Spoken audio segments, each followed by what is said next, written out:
Okay, so for part C, it says at time t, the displacement of the ice skater is given by 5,0, and the velocity of the ice skater is given by negative 3.55. Find the values of A and the value of A and the value of B.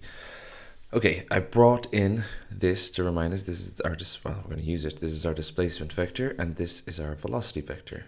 Now let's start with the displacement vector. It says at time 0, t equals 0, the velocity is the displacement is 5,0. So that means this is 5,0. Our xy is 5,0. So I'm going to change this thing here, like a e to the b t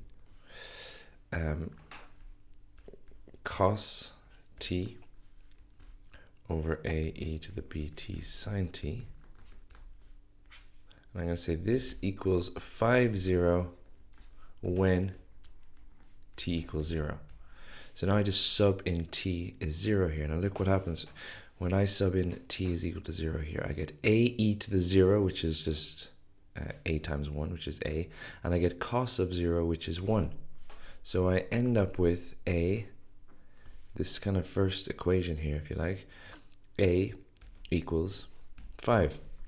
I'll just show you what I did there just in case we're not clear. It's a e to the b times 0, which is a e to the 0, cos of 0 equals 5.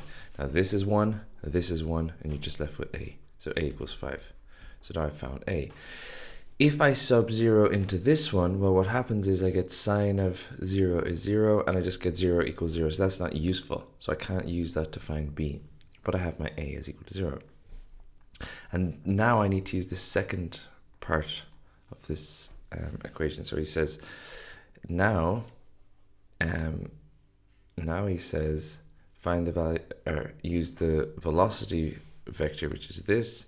And it says at t is equal to 0, we're left with this thing here. So let's use, well, I'm going to say at t equals 0. Let's look at the numerator to begin with. So I'm going to say, I'm not going to write this out again because I'm just going to go straight to negative 3.5. So I'm going to say this top component of the vector is equal to this when t is 0. So it's a, which is actually 5. I can sub in 5 now. 5 e to the 0, which is 1, because it's b times 0, times b cos of t. So again, cos of t is 0, or cos, I'll write that down, cos of 0.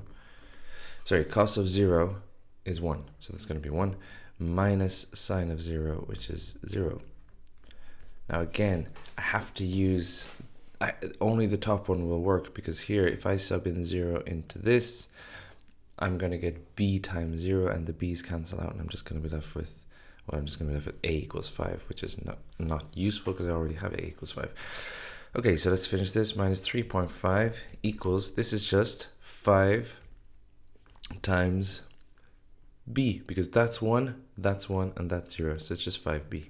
So b is equal to negative 3.5 over 5, which is negative, that is negative 0.7. Yeah, negative 0.7. So there I have it. A is equal to 5, B is equal to 0.7. Okay, that's part C.